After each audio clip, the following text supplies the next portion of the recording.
የጥርስ መብቀል ሂደት የሚጀምረው በእናት ማህፀን ውስጥ ያለ ጀምሮ ነው።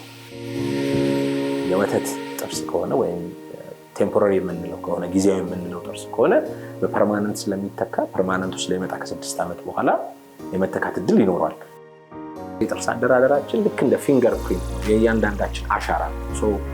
አሻራችን ስለሆነ ልክ የተለየ ስጦታ ስለሆነ መጠበቅ ያስፈልጋል።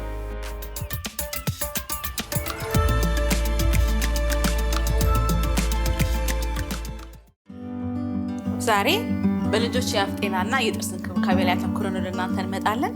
በተለይ ወላጆችና ልጆች በደንብ እንድታዳምጡን እንጋብዛችኋለን። አብረን እንቆይ። ስለተገናኘን ደስ ብሎኛል። ዛሬ ዶክተር ሙሌ ራስን አስተዋውቅልኝ፣ የሙያን ደረጃ የመሳሰለውን እዚህ ለምን ተገናኘ? ዶክተር ሙሉ አለምተገኘ ወርቅ እባላለሁ። ሲኒየር ኤክስፐርት ዴንታል ሰርጅን ነኝ። በሩትስ ስፔሻሊቲ ዴንታል ክሊኒክ ውስጥ በጥርስ ሕክምና ባለሙያነት እያገለገልኩ እገኛለሁ። እንግዲህ ዛሬ የተገናኘ ነው በተለይ በታዳጊዎችና በልጆች የጥርስ ሕክምና ላይ ነው። ስለዚህ የልጆች የጥርስ ሕክምና መቼ መጀመር አለበት ከሚለው እንጀምራለን። መልካም። ስለ ልጆች ስናወራ በሁለት ከፍለን ይሄ ከ0 እስከ 6 ከዛ ደግሞ ከ6 ዓመት እስከ 12 ዓመት የምንለው የወተት ጥርስ ወይም የልጅነት ጥርስ ምልክት የሚባለው እሱና ከዛ ደግሞ ፐርማነንት የምንለው ወይም ቋሚ እድሜ ልክ አብሮን የሚቆይ በህይወት እስካለ የሚቆይ ጥርስ ብለን ለሁለት ማየቱ ቢኮዝ በልጅነት እድሜ ላይ ነው ሁለቱም የሚከሰተው እና እንደሱ ለይቶ ማየት አስፈላጊ ነው። ስለመጀመሪያው ስናወራ ያው የጥርስ መብቀል ሂደት የሚጀምረው በእናት ማህፀን ውስጥ ያለ ጀምሮ ነው። ከዛ ግን ከተወለደ በኋላ ጀምሮ ድድ ማየት እስከ 6 ወር ከተወለደ 6 ወር ጀምሮ በተለይ ከታችኛው ድድ ጋር የመጀመሪያውን ጥርስ የማየት ሂደት ይጀምራል። ስለዚህ እንክብካቤ የሚጀምረው ከተወለደ ጊዜ ጀምሮ ድድን በአግባቡ በመመልከት እንደወላጅ ከዛ ደግሞ ከ6 ወር በኋላ የሚበቅለው የመጀመሪያው ጥርስ ከበቀለ ጊዜ ጀምሮ ንጽህናውን የሚጠብቅበትን መንገድ ማመቻቸት። ለምሳሌ እንደ በንጹህ ጨርቅ የበቀለችውን ጥርስ ማጽዳት፣ በተለይ ከጡጦ ጋር ተያይዞ ከጣፋጭ ነገር ጋር ተያይዞ የሚበቅሉት ጥርሶች ከ6 ወር ጀምሮ እየበቀሉ እስከ 6 ዓመት የሚቆዩበት ሂደት ስላለ በዛ ጊዜ ላይ ጥንቃቄ ማድረግ በጣም ያስፈልጋል። ከ2 ዓመት ከ6 ወር ጀምሮ ከ2 ዓመት ጀምሮ የጥርስ ሳሙና ለልጆች ያለ ጥርስ ሳሙና አለ። ብረሽ ማድረግ ሱፐርቫይዘር ወላጅ እየተከታተለ በወላጅ ክትትል ንጽህናን ማስለመድ በጣም አስፈላጊ ነው። ስለ ልጆች የአፍ ጤናና የጥርስ እንክብካቤ ስናወራ ጀነራሊ በ3 መሰረታዊ ጉዳዮች ብናየው ለመረዳት በደንብ ለወላጅ በተለይ ይቀላል ብዬ አስባለሁ። አንደኛው ምንድነው አሁን ካልነው ከኦራል ኬር ወይም ንጽህናን ከመጠበቅ አንጻር የመጀመሪያው ነው።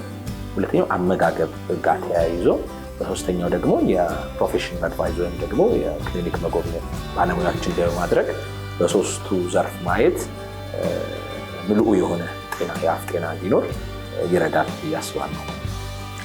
አብዛኛውን ጊዜኛ ልጆችን ራሱ ጥርስ ማስወረድ የምንጀምረው ከ7 ዓመት ጀምሮ ነው። ስለዚህ ከየትኛው እድሜ ጀምሮ ነው ወደ የጥርስ ሐኪም መምጣት ያለባቸው የሚለውን እናንሳ።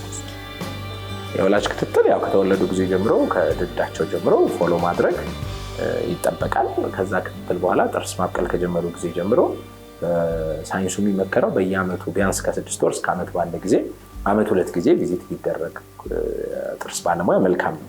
ለምን ይሄ ይደረጋል ካልን ቅድም በጠቀስኩት ምክንያት አንደኛው በትክክለኛው መንገድ ሳይንሳዊ በሆነ መንገድ የአፍን ጤና አጠባበቅና ጥርስ ጤና አጠባበቅ ላይ እየሰራን ነው ወይ? ሁለተኛው ከአመጋገብ ጋር ተያይዞ ከዚህ ጋር የምናነሳው ለምሳሌ ጡጦ ይዘው የሚያድሩ ልጆች አሉ አፋቸው ውስጥ በጣም እርሊ በጣም በልጅነት ጥርስ እንዲቦረቦር እንዲሟሟ የሚያደርግ ሂደት ነው። ከዛ ጋር ተያይዞ የአመጋገብ ረጅም ሰዓት ጣፋጭ ነገርን በጣም ደጋግሞ መስጠት፣ እነዚህ ነገሮች የሚያመጡት ጉዳት ስላለ ጥርስ ከታየበት ጊዜ ጀምሮ በየዓመት ቢያንስ በእኛ ሀገር ሁኔታ እንደ ዓመት ቢያንስ 1 ጊዜ ቪዚት ማድረጉን እንመክራለን። ያን ማድረግ እነዚህን 3 ያልኳቸውን ከአመጋገብ ጋር ተይዞ ከአፍ ጤና አጠባበቅና ከዚህ ከሕክምና ጋር ተያይዞ ያለውን ምክር ለማግኘትም የተፈጠረ ችግር ካለ እንኳ ኢርሊ ወይም በጊዜ ዲቴክት ለማግኘት ዲያግኖዝ ለማድረግ በጣም ይጠቅማል። እሱን ማድረግ ከብዙ አንጻር ስናየው ያው ቅድመ መከላከል በጣም ጠቃሚ ነገር ነው በሕክምና ውስጥ። ስለዚህ እሱን ለመከላከል ሳይቦረቦር በህመም ምክንያት የምግብ አፕታይት መዘጋት፣ ምግብ በአግባቡ አለመውሰድ፣ ከጤና በሽታን ከመከላከል ጋር ያለ አቅም መቀነስ ሰፊ ጉዳት ነው የሚያመጣው እና በተለይ ለትምህርት ቤት ሲደርሱ ደግሞ ከትምህርት ቤት መቅረት፣ በትክክል ትምህርታቸውን እንዳይማሩ ማድረግ እነዚህ ሊጠቀሱ የሚችሉ ጉዳቶቹ ናቸው እና ይህን ታሳቢ ስናደርግ በአመት ቢያንስ አንድ ጊዜ ልጆቻችን ጥርስ ሐኪም ቢያዩ ጥሩ ነው እንላለን። ከዚህ ጋር በተያያዘ ያነሳው ነገር አለ። በጡጦ የተበላሸ ጥርስ ነበርና በጡጦ የተበላሹ ጥርሶች እነዚህ እንደገና ወድቀው የተሸረፉ ጥርሶች የመሳሰሉት እነሱ ሕክምና አላቸው ሊታከሙ ይችላሉ እንዴ? ከሕክምና ጋር ተያይዞ ወይም ከአመጋገብ ጋር ተያይዞ የሚፈጠሩ የጥርስ ህመሞች፣ የጥርስ መቦርቦር ጉዳዮች በትክክል ቅድም ባልነው በየአመቱ ቼክ መደረጋቸው አንዱ ጥቅሙ እሱ ነው። በጊዜ ሊሞሉና ሊታከሙ ይችላሉ። ከዛ ደግሞ የስር ሕክምና የሚባል ሊሆን ይችላል። መተካት ካለባቸው የልጆች ጥርስም ፕሪዘርቭ እንዲደረግ የምናደርግበት መንገድ አለ።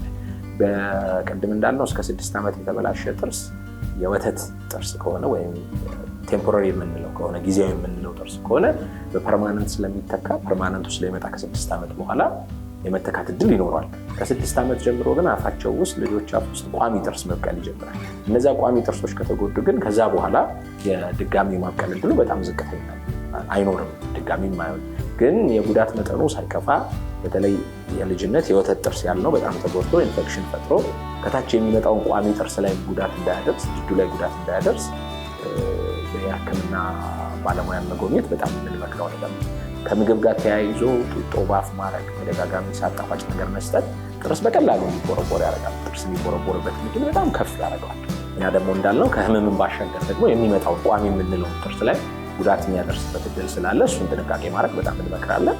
ለዛ ነው ቢያንስ በአመት ይታይ የምንለው። ሲታይ ሳይገፋ ሌላ ችግር ሳይፈጥር ማከም ይቻላል ማለት ነው። እንግዲህ ቋሚ የምንለው ጥርስ ከበቀለ በኋላ በተለይ ከ6 ዓመት እስከ 12 ዓመት ያሉ ልጆች በጣም ይሯሯጣሉ፣ በጣም ይጫወታሉ። ስለዚህ አብዛኛውን ጊዜ ጥርሳቸው የመሰበር የመሸረፍ ነገር ያጋጥመዋል። ስለዚህ በዚህ ጊዜ ምንድነው የሚደረግላቸው? ወደዚህ ወላጆች ሲያመጧቸው ምን አይነት መፍትሄ ያገኛሉ? በትክክል የመጀመሪያው መከላከል ነው እንዳለው። በተለይ ከዚህ ከጨዋታ ጋር ተያይዞ አደጋ የሚያጋልጡ የመውደቅ፣ የመጋጨት፣ ከቁስ ነገሮች ጋር መጋጨት፣ እርስ በርስ መጋጨት እንደሱ አይነት ጉዳዮች ሲገጥሙ ኢሚዲየት በጣም በተቻለ ፍጥነትና ሕክምና ባለሙያ ጋር መሄድ። አንዳንዶቹ ጉዳቱ በቀላሉ እንዲመለስ ማድረግ ይቻላል። ለምሳሌ የወለቀ እንኳን ጥርስ ቢኖር በምራቅ ውስጥ አድርጎ ወይ ወተት ውስጥ አድርጎ በፍጥነት ወደ ሕክምና ባለሙያ ከመጡ መልሶ የመተካት እድልም የሚኖርበት እድል ስላለ በፍጥነት የሕክምና ትኩረት ማግኘትን እንመክራለን። የተሸረፈ ጥርስ ይሞላል። ጉዳቱ መጠኑ በጣም ዝቅ ያለ ከሆነ የስር ሕክምና ታክሞ እንዲቆይ ማድረግ ይቻላል። በተለይ ከ6 ዓመት በኋላ ሆኖ ደግሞ ቋሚ ጥርስን ያካተተ ከሆነ እሱ ደግሞ በዘላቂነት ተሰርቶ እድሜ ልክ አብሮ እንዲቆይ የሚሰጡ ሕክምናዎች አሉ። እንደዚህ አይነት አደጋዎች ሲደርሱ መጀመሪያ የምንወስደው ጥንቃቄ ያስፈልጋል። በጨዋታዎች ላይ ይሄ ጉዳት በጣም ለአክሲደንት ለአደጋ በጣም የተጋለጠ ስለሚሆን እሱን መጠንቀቅ እንመክራለን። ከተፈጠረ ግን በፍጥነት ወደ ሕክምና ቦታዎች መሄድ ዘላቂ መፍትሄ ለማግኘት በጣም አስፈላጊ ነው። ዝም ብሎ መጠበቁ ምንም ላይፈጠር ይችላል ለጊዜው፣ ግን ከዘመናት በኋላ ከረጅም ጊዜ በኋላ በጥርሱ ስር እንደ ከረጢት ሲስት የምንለው ወይም ሌሎች ኢንፌክሽን መፍጠርና አጥንት ላይ ጉዳት የማድረስ ተያያዥ ደጋፊ አካሎች ላይ ጉዳት የማድረስ እድል ስላለው ምንም አይነት አደጋ ሲኖር በፍጥነት ወደ ሕክምና ቦታ መውሰድ በጣም የምንመክረው ነገር ነው።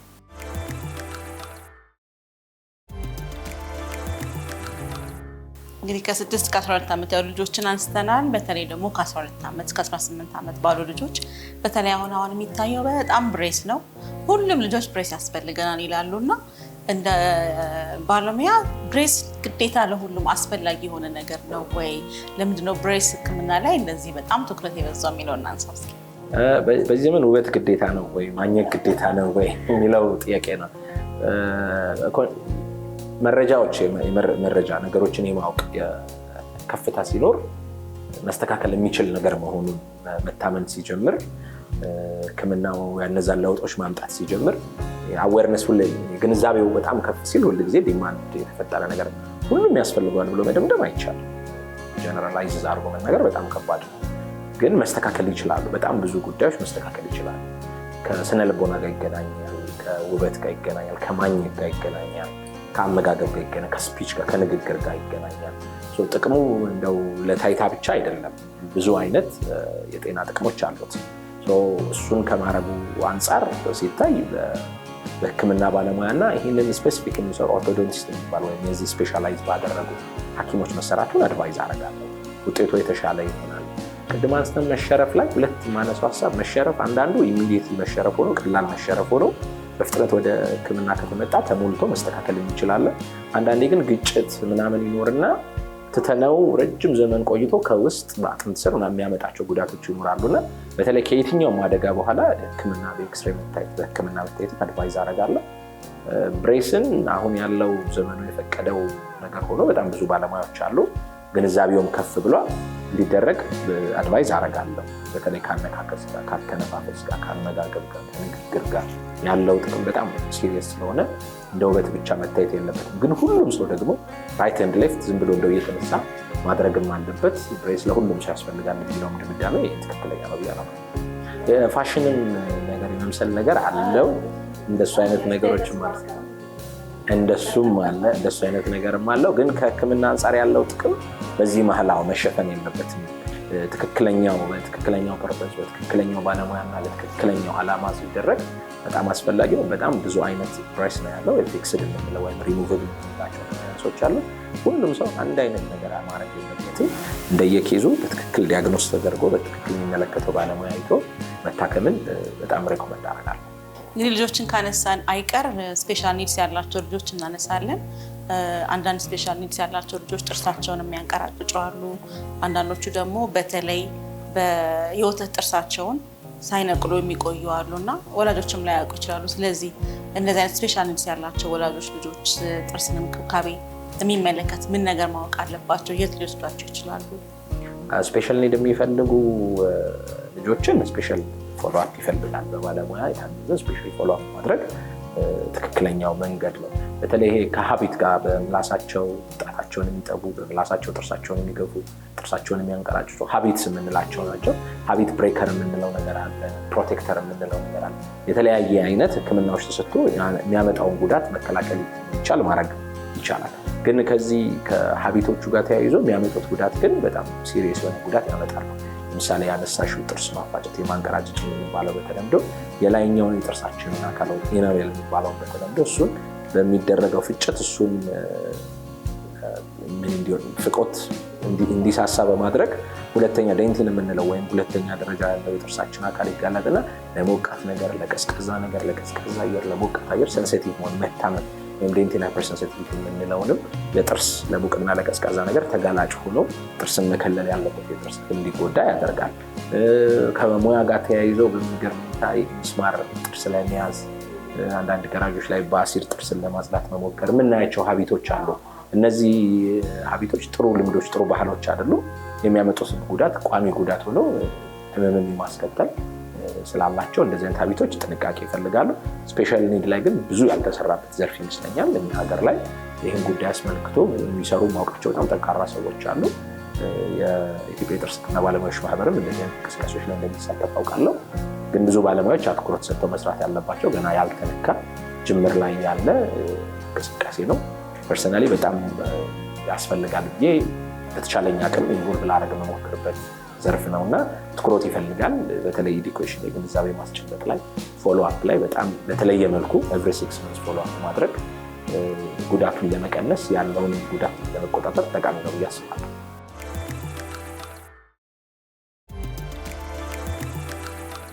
አንድ የ6ኛ ክፍል ተማሪን እያስተማርኩ ቢሆን በአጠቃላይ ስለ አፍ ጤናና ስለ ጥርስ እንክብካቤ ለእነዚህ የ6ኛ ክፍል ልጆች ምን ብለህ ነው የምትመክራቸው? የ6ኛ ክፍሎችን እያስተማርኩ ማለት ከ11 እስከ 13 ዓመት ያሉ ልጆች ናቸው ብለን እናስባለን። በዛ እድሜ ላይ ያሉ ልጆች መጀመሪያ መማር ያለባቸው ኦራል ሄልዝ ኬር እንዴት አድርገው የአፋቸውን የጥርሳቸውን ንጽህና ይጠብቃሉ። ሁለተኛው አመጋገብ መክራቸዋለሁ። ምን አይነት አመጋገብ ማድረግ አለባቸው? ዝርዝሩን የሚነው ካለን ለምሳሌ ከጥርስ ንጽህና አጠባበቅ ጋር ጠዋትና ማታ ጥርስን መፋቅ በጣም አስፈላጊ መሆኑ፣ በመቦርቦር ምክንያት ጥርስ ሲቦረቦር ያለው ህመም፣ ከዛ ደግሞ ከትምህርት መቅረት፣ በትክክል አለመመገብ ጤና ላይ የሚያመጣው ጉዳት ከፍተኛ ስለሆነ ማታ ከመተኛት በፊት ራት ከበሉ ከ30 ደቂቃ በኋላ ከመተኛት በፊት መፋቅ በጣም ይመከራል። ብዙ ጊዜ የመረሳት እድል ስላለው የወላጆች ሱፐርቪዥንን አድቫይዝ እናደርጋለን። የወላጆች ክትትልን እንመክራለን። ጠዋት ላይ ቁርስ ከተበላ በኋላ እሱን ከ30 ደቂቃ ቢሆን የተለያዩ ጥናቶች የሚያሳዩቸው በተለይ ምግብ ከተበላ በኋላ ኢሚዲየት የሚደረግ ጥርስ መፋቅ ጥርስ ላይ የሚያመጣ ጉዳት አለ የሚሉ የተለያዩ ጥናቶች ስላለ ቱ ቢ ኦን ዘ ሴፍ ሳይድ ወይም የተሻለው ቦታ ላይ ለመሆን ቁርስ ከተበላ ከ30 ደቂቃ በኋላ በትክክል ጥርስን ከ2 እስከ 3 ደቂቃ በትክክል 360 ማሽከርከር የምንለው አለ። እሱን ማድረግ በተለይ ማኘኪያ ጥርሶቹን የታችኛውን ጥርስ ወደ ላይ የላይኛውን ጥርስ ደግሞ ወደ ታች። ይሄ ግዴታ ለጥርስ ብሩሽ ብቻ አይደለም። ማፋቂያም ስንጠቀም ከላይ ከሆነ ወደ ታች፣ ከታች ከሆነ ወደ ላይ፣ ከውስጥ ከሆነ ወደ ላይ። ይህንን የምንልበት ዋነኛው ምክንያት እንዲህ የምንፍቅ ከሆነ ድዳችንን በምናሳድረው ጫና ሜካኒካሊ ድዱን እንገፋዋለን። ያ ደግሞ መጋለጥ የሌለበት የጥርስ ክፍል እንዲጋለጥ ያደርጋል። እዚህ እሱን ፕሮፐርሊ 2 to 3 minutes ሳይዙን በተመጠነ ሳይዝ የልጆች በጣም ሲሆን ከ2 ዓመት እስከ 6 ሲሆን ፒ ሳይዝ ትንሽ ሳይዝ እንለዋለን። ሳይዙ መብዛት አለመብዛት ካሉን የጥርስ አደራደር 20 ጥርስ ነው ያለው የሚልክ ጥርስ። ከዛ ደግሞ 32 ጥርስ ነው ያለ ከሱ ጋር የሚገናኝ አለው። መዋጥ ብዙ አድቫይዝ አይደረግም። ኢሚዲየት ጉዳት አለው ባይባልም በተደጋጋሚ እነዚህ መዋጥ ግን ፍሎራይድ ኮንተንት ያለው የጥርስ ሳሙና እንመክራለን። ለምን ፍሎራይድ ጥርስን በማጠንከር ሂደት ውስጥ ያለው አስተዋጽኦ ከፍተኛ ስለሆነ እንደሱ እንመክራለን። ስለዚህ የመጀመሪያ የምንመክረው ነገር ፕሮፐር ክሊኒንግ ነው። እንደ ልብስ ነው። ነጭ ልብስ እንጠቀመዋለን፣ ምግብ እንበላለን። ልክ ነጭ ልብስ አድርገን ኳስ ስንጫወት አቧራ እንደሚነካው ጥርሳችንም የተለያየ ነገር ማስገቢያ ነው። ስለዚህ መጽዳቱ ልክ ነጭ ልብስ እንደማጠብ አለበለዚያ ይመነችካል እንደምንለው ልብስ ልክ እንደዛ መረዳት ይፈልጋል ብዬ አስባለሁ። ሁለተኛው አመጋገብ፣ ጣፋጭ ነገሮችን በጣም ደጋግሞ ለረጅም ጊዜ መውሰድ። ጥርሳችን ላይ እነዚህ ጣፋጭ ነገሮች ይጣበቃሉ። ጊዜ ያለ ከዛ ባክቴሪያ ያለ ከዛ ጥርሱ እንዲቦረቦር ያደርገዋል። ጥርስ መቦርቦርን ለመቀነስ የምንወስዳቸውን ጣፋጭ ነገሮች በተመጠነ ሰዓት አንድ ጊዜ ደጋግሞ በየኢንተርቫሉ ከመውሰድ አንድ ጊዜ በትክክል ወስዶ ከዛ ማጽዳት አድቫይዝ እናደርጋለን።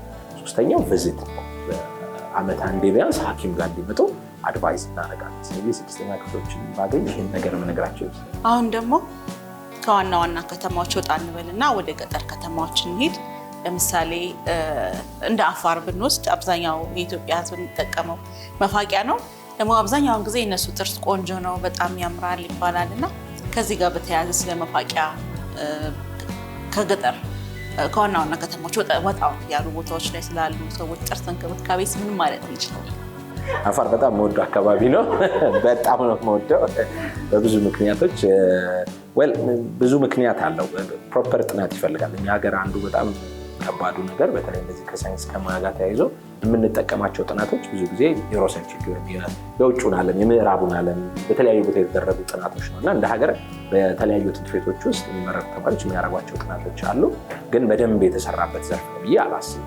ግን የምግብ ቅድም ያነሳሁት የምግብ ነገር የምግብ አጠቃቀም ነገር ከከተማ ወጣ ባልሽ ቁጥር ተፈጥሯዊ ነገሮች ወተት የመጠቀም ነገር፣ ሸንኮራ የመብላት ነገር፣ ንጽህናን በመጠበቅ ሂደት ሸንኮራ የጥርስ የተዛነፉ ጥርሶችን በማስተካከል ሂደት ውስጥ የራሱ ዋጋ እንዳለው የሚያሳዩ ጥናቶች አሉ። በሸንኮራ አመጋገብ ውስጥ በሚኖረው ፎርስ እና ፍሪክሽን አነካከስን ፈንክሽናል የማድረግ ነገር በጣም አለው የሚል ጥናቶች አይቻለሁ። እነሱን መጠቀም ከዛ የምንመገባቸው ነገሮች ምንድን ናቸው? ምን ያህል ጊዜ ቸኮሌት ወይ ከረሜላ ወይ ኬክ ጣፋጭ ነገር። ስለዚህ የጤናው ጉዳይ ቀጥታ ቅድም ካልኩሽ በተለይ ከአመጋገብ ስታይል ወይም ከአመጋገብ ዘይቤያችን ጋር በቀጥታ የሚገናኝ ነው። ከንጽህና አንጻር ጥሩ የሚሆኑ በጥሩነት የምናነሳቸው ጥሩ ባልሆነ መንገድ የምናነሳቸው አፍ ንጽህና አጠባበቆች አሉ። አንዳንድ ጊዜ እንደ ከሰል፣ ጨው፣ ይሄ ሻካራና ጠንካራ ነገሮች አድርጎ ጥርስን በመፋቂያ የመፋቅ ነገር አለ። እነሱ አብሪዥን ፍሪክሽን ፈጥረው የጥርስን የላይኛውን ክፍል የመጉዳት ነገር አለ። ግን ፕሮፐርሊ ንጹህ በሆነ ቅድም እንዳነሳሁት ንጹህ በሆነ ፋቂ ንጹህ በሆነ እንጨት ፕሮፐርሊ ድድን ሳይገፉ በትክክል ማጽዳትን፣ በውሃ መግሞጥሞጥን፣ ከዛ ደግሞ ቅድም እንዳለው አመጋገብን መጠበቅን ሎካሊ ልንመክረው የምንችለው ነገር ነው። ኔሰሰርሊ ፍሎራይድ ያለው የጥርስ ሳሙና እስካልተጠቀምክ ድረስ የጥርስ ጤና አልተጠበቀም ማለት አንችልም። እነዚህ እንጨቶች ደግሞ የምንጠቀማቸው እንደ መፋቂያ የምንጠቀማቸው ምናልባት አሁን ያልሻቸው አካባቢ ስትሄጂ ሁሉም እንጨት አይደለም ለጥርስ መፋቂያነት የሚጠቀመው። የተለያዩ እንጨቶች አሉ። በተለይ ለጥርስ ተብለው ለማጽዳት ለውበት ሁላ የሚባሉ አሉ። የተለያየ አይነት ለድድ የሚባሉ አሉ። ስለዚህ እሱ በራሱ በትክክል መጠናት አለበት ብዬ አስባለሁ። ግን ዝም ብለው የሚደረጉ ወይ በተለምዶ የሚደረጉ ብቻ አይደለም። በረጅም ጊዜ መጠቀም ውስጥ የተገኘ የራሱ የሆነ ልምድ አለ ብዬ አስባለሁ። ብዙ ጊዜ የምናያቸው እንደ ቢታረሙ የምንላቸው ግን በተለይ ከድድ መግፋት ጋር ድድን የሚገፉበት መንገድ፣ ከዛ የሚጠቀሙት ፎርስ እና ፍሪክሽን፣ የሚጠቀሙበት ታይም ሎንግ መሆን፣ ረጅም ሰዓት ካፍ ላይ ይዞ መቆየቱ፣ ከዛ ንጽህና አንድ መፋቂያ ለምን ያህል ጊዜ እንጠቀመዋለን፣ እነዚህ ነገሮች መስተካከል አለባቸው እላለሁ እንጂ በፍጹም መፋቂያ የደረሰበት አትድረሱ የሚል አመለካከት የለኝም።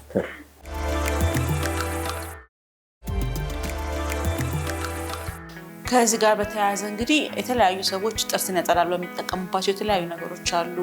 ከሰል ሲባል እንሰማለን፣ ሎሚ፣ ብርቱካን የመሳሰሉ በጣም በርካታ ነገሮች አሉና ከዚህ ጋር በተያያዘ በተለምዶ የምንጠቀምባቸው ጥርስ ማጽጃዎች ላይ ምን ልትለጥ ይችላል? ሕክምና ሳይንስ ነው። በሳይንስ የተረጋገጠ ነገር ነው ለመድኃኒትነት መዋል የሚችለው። በተለምዶ የሚደረጉ ወይም በተለምዶ የሚባሉ ብዙ አይነት ነገሮች አሉ። እነሱ አንዳንዶቹ እንደ ልምዱ እንደ ሁኔታው አንድ ነገር ሳይንስ ነው ተብሎ መደገም አለበት። ሲደገም ደግሞ ተመሳሳይ ውጤት ማምጣት አለበት። እንደዚህ አይነት ክራይቴሪያዎች አሉ ከሕክምና ወይም ከመድኃኒት ጋር ወይም እንደዚህ ለሕክምና ከሚያቀርቡ እነሱን ያሟሉ ናቸው ብዬ አላስብም። አንዳንድ ሰዎች በሙዝ ልጣጭ ይላሉ። አንዳንድ ሰዎች ብዙ አይነት ነገሮች እንሰማለን። ሙከራዎች ናቸው፣ ልምምዶች ናቸው፣ ግምቶች ናቸው ብዬ ነው የማስባቸው። በጥናት የተረጋገጠ ሳይንስ ፕሩቭድ ያልሆነ ነገር ግን መጠቀምን ብዙ አልመክርም። ለምን? የሚያመጡት ጉዳት አንዳንድ ጊዜ ኢሚዲየት ላይሆን ይችላል፣ በጊዜ ሂደት ሊሆን ይችላል፣ በቆይታ ሊሆን ይችላል። እንደዚህ አይነት ጉዳት የሚያመጡ ነገሮች እንዳሉ እናውቃለን። አንዳንዶቹ አሲዲክ ኮንተንት አላቸው። አሲድ በባህሪው የሚያመጣው ጉዳት ይታወቃል። አንዳንዶቹ ፍሪክሽን የመፍጠር ወይም ሜካኒካሊ ጥርሱን የመጉዳት ጉዳይ ያመጣሉ። ለዛ ነው ቅድም እንዳልነው ከ6 ወር እስከ 1 ዓመት የሕክምና ባለሙያን ማማከር የተሻለ ውጤት ለማለት የሚፈለገው ችግሩ ስላለ ችግሩን ለመቅረፍ ከሆነ ችግሩን በመቅረፍ በትምህርት ሂደት ውስጥ ያለፈ ባለሙያ ማማከር የተሻለ ጠቃሚ ነው የሚል ምክር ነው ያለኝ። እንግዲህ ግንዛቤ ማስጨበጫ ብዙ ያልተሰራበትን በጣም አስፈላጊ ነገር ነው ብለህ ተናግረሃልና ከዚህ ጋር በተያያዘ በተለይ የመገናኛ ብዙሃን የልጆች የአፍ ጤናንና የጥርስ እንክብካቤን በተመለከተ ምን ማድረግ አለባቸው፣ ምን መስራት አለባቸው ትላለህ?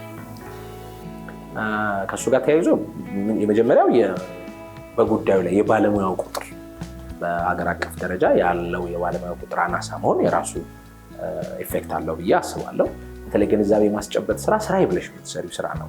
እንደ አጋጣሚ በተገኘው ድል እንደው ሲቻል ብለሽ ስትሰሪው እና ስራዬ ብለሽ ስትሰሪው ኢምፕሊሜንቴሽን ወይም የትግበራ ሂደቱም እሱ አለ። ስራዬ ብሎ ተሰርቷል ብዬ አላስብም። ማህበራቶችም ከዚህ ጋር ተያይዘው ብዙ መስራት፣ ጤና ጥበቃ ብዙ መስራት ይጠበቅበታል ብዬ አስባለሁ። ግን እነዚህ ስራዎች ስራዬ ብለሽ ስትሰሪያቸው የሚያመጡት ኢፌክት ከመከላከል ጋር አብዛኛው የጥርስ ሕክምና እቃዎችን ኢምፖርት ነው የምናደርገው። እዚህ ሀገር የሚመረቱ ብዙ አይደሉም። ኢኮኖሚ ላይ ኢምፓክት አለው። ከታመመ በኋላ ያለው ኮስት እና ከመታመም በፊት ያለው ኮስት ከኢኮኖሚ ፖይንት ኦፍ ቪው እንኳን ስታዩ በጣም ልዩነት አለው። ስለዚህ ፕሪቨንሽን ላይ መስራት ወይም ቅድመ መከላከል ላይ መስራት በጣም ጠቃሚ ነው። ግንዛቤ ማስጨበጥ ላይ መስራት በጣም ያስፈልጋል። ይህንን ኢኒሼቲቭ ወስደው የሚሰሩ ይህን ነገር ልስራ ብለው የሚሰሩ የተለያዩ ተቋማት ያስፈልጋሉ። እነሱ ተቋማት የሉም ብዬ አስባለሁ። በትምህርት ውስጥ የተካተቱ ነገሮች አሉ፣ ግን በደንብ አትኩሮት ተሰጥቷቸው የሚሰሩ ባለሙያዎች መኖር፣ ተቋማት መኖር፣ አትኩሮት ማግኘት ያስፈልጋል ብዬ አስባለሁ። እነዚህ ነገሮች ኮምባይንድ ሆነው ሲመጡ አንድ ላይ ሲመጡ ይመስለኛል ግንዛቤ ማስጨበጡን ከፍ ማድረግ የሚቻለው። ሚዲያዎች ዘመኑም ይመስለኛል ዘመኑ የኢንተርቴንመንት ዘመን ነው። ቀለል ያለ ነገር፣ የሚያዝናና ነገር ምናምን ላይ የሚተኮርበት ነው። እንደዚህ አይነት ቤዚክ እውቀቶችን ለማስጨበጥ ጥረት ማድረግ ያስፈልጋል ብዬ አስባለሁ። አትኩሮት በዚህ ዘመን ሌላ ነገር ላይ እንደሆነ ይገባኛል። ግን እንደዚህ አይነት እውቀቶችም ላይ የሚያተኩሩ ሰዎች እንዳሉ አምናለሁ። ሰው እንደው ሳይደክሙ ሳይታክቱ መስራት ፍሬ ያፈራል ብዬ አስባለሁ እና በርቱ።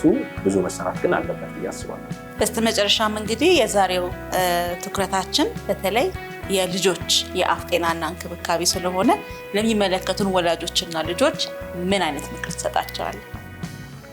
ባለኝ ልምድ ወደ ሰሜን ወደ ምዕራብ የማየት እድል ነበረኝ። ወደ ጅማ ወደ ትግራይ አካባቢ የማየት በስራ ሂደት ከአፍ ጤና ጋር በተያያዘ ወራወንስ ጋር በተያያዘ የማየት እድል ነበረኝ። በአብዛኛው የምለው ነገር ከአፍ ጤና ጋር ችግሩ ተፈጥሮ ረጅም ርቀት ከሄደ በኋላ ሕክምና የመፈለግ አይነት ባህሪ አለ። ጉዳቱ በጣም ከከፋ ሰፊ ችግር ከፈጠረ በኋላ ሕክምና የመፈለግ አይነት ነገር በጣም የተለመደ ነው። ከአመጋገብ አንጻር ጥሩ ባህል አለ ልል እችላለሁ። ከከተማው በጣም የተሻለ የአመጋገብ ከዛም ደግሞ እዚህ ከባህል ወይም ከልማዶች ባህል አይባልም ከልማዶች ጋር ጎጂ የሆኑ ልማዶች የሚጎዱ ለምሳሌ እንደ ድድ ማስጋጥ፣ ማስቧጠጥ፣ ጉሮሮ ምናምን እንደዚህ አይነት ጥርሱ አልበቀላለ ሲባል የሚደረግ ነገር እንደሆነ ነው መብቀል ያለበት። በተለይ የውሻ ክራንቻ ጥርስ ሲመጣ በጣም ጠንካራ ስለሆነ ሹል ስለሆነ ሰፊ ስለሆነ ድድን ሰንጥቆ ለመውጣት ሊቸገር ይችላል የሚል እሳቤ ሲኖር የሚደረግ ነገር ነው። ዲሌይ ይኖራል። አንዳንድ ጊዜ ሁሉም ሰው ላይ እኩል አይደለም። የአበቃቀል ኢረፕሽን ፔሪዱ አንዳንድ ልዩነቶች አሉት። አቬሬጅ ነው እንጂ የምናወራው ያንን ልዩነት በትክክል ተረድቶ መቼ የቱ ጥርስ መምጣት አለበት፣ የትኛው ጥርስ ቢበቅል አሁን ምንም ችግር የለውም ጉዳት አይደለም መጠበቅ እንችላለን የሚለውን ነገር በኤክስሬ አይቶ ጥርሱ እየመጣ ነው ጥርሱ እየመጣ አይደለም ምናምን ለማለት የሚያስችል ፋሲሊቲ ላይኖር ይችላል። ግን ያንን ተረድቶ ዘመኑን አትሊስት ተረድቶ በትክክል የግንዛቤ ማስጨበጫ ስራዎች ብዙ አልተሰሩ። የተለያዩ ካሉት ውስብስብ ችግሮችና በጣም ሰፊ ችግሮች አንጻር የሚገባውን ያክል አትኩሮት አልተሰጠውም ብዬ አስባለሁ። ከግንዛቤ ማስጨበጥ አንጻር፣ ከኒውትሪሽን አንጻር ግን የሚታዩት ነገሮች መልካም የሚባሉ ልንላቸው የምንችላቸው ናቸው። ከጣፋጭ ነገር ጋር ያለው ግንኙነት በጣም ዝቅተኛ፣ የንጽህና ሀቢት ጥሩ ንጹህ መሆን፣ በውሃ መግሞጥሞጥ፣ በመፋቂያም ለማጽዳት መሞከር፣ አትኩሮት ትንሽ መስጠት፣ እንደሱ በጣም ከተማ ከሚባሉት ወጣ ስትይ የምታያቸው አክቲቪቲዎች ናቸው። እና ግን በተለይ በጣም ስንጨምቀው በዋነኝነት እነዚህን ሀሳቦች በካሪክለም ውስጥ ግንዛቤ ማስጨበጥ ውስጥ በትምህርት ውስጥ አካቶ እንዲደርስ ማድረግ መከላከልን ቅድሚያ የሚሰጥ ፖሊሲ ስለሆነ እንደ ሀገር የምንከተለው ለዛ በጣም እሱ የተሻለ ውጤት ያመጣል ብዬ አስባለሁ። እንደ ሞቶ ማስቀምጠው ነገር ጥርሳችን፣ አነካከሳችን፣ በተለይ ጥርስ አደራደራችን ልክ እንደ ፊንገር ፕሪንት ነው፣ የእያንዳንዳችን አሻራ ነው። አሻራችን ስለሆነ ልክ የተለየ ስጦታ ስለሆነ መጠበቅ ያስፈልጋል። ንጽህናውን መጠበቅ ያስፈልጋል። አትኩሮት መስጠት ያስፈልጋል። ምንመገበው፣ ምንተነፍሰው አፋችን የአፍ ካቪቲ ወደ ሆዳችን የሚገባ ወደ ሰውነታችን የሚገባ ማንኛውም ነገር በሩ ነው፣ ዋናው የመጀመሪያው በር ነው እና ለሱ ጥንቃቄ ማድረግ ለጠቅላላ ጤናውም ጥንቃቄ እንደማድረግ ነው። የጤና አካል አድርጎ ማሰብ፣ ምሉዕ በሆነ ደረጃ ማየት ያስፈልጋል። አሻራችሁን ጠብቁ፣ አሻራችሁን ተንከባከቡ። በተለይ ልጆችን በመከታተልና የአፍ ጤናቸውን እንዲጠብቁ ድጋፍ በማድረግ ወላጆች ኃላፊነታቸውን እንዲወጡ መምከር እፈልጋለሁ። አመጋገብን፣ ከዛ ጥንቃቄ ማድረግ፣ ከዛ ሕክምና ባለሙያ መጎብኘትን፣ ሶስቱን መሰረታዊ ነገሮች ማስጨበጥ እፈልጋለሁ። እናንተም ይሄን እድል ስለሰጣችሁኝ ማህበረሰቡ እነዚህን መረጃዎች እንዲያውቅ ግንዛቤው እንዲያሳድግ ስለምትደክሙ ከልብ ማመስገን እፈልጋለሁ። ቴንኪው። የዛሬ ህይወቴ እንግዲህ ይህን ይመስል ነበረ። በልጆች የአፍ ጤናና ጥርስ እንክብካቤ ላይ ለየት ያለ ትኩረት እንግዲህ አድርገን ወደ እናንተ ቀርበን ነበረ። ወላጆችም ሆነ ልጆች ጥሩ መልእክት አግኝታችኋል ብዬ ገምታለሁ። ሳምንት በሌላ ፕሮግራም እንገናኛለን። መልካም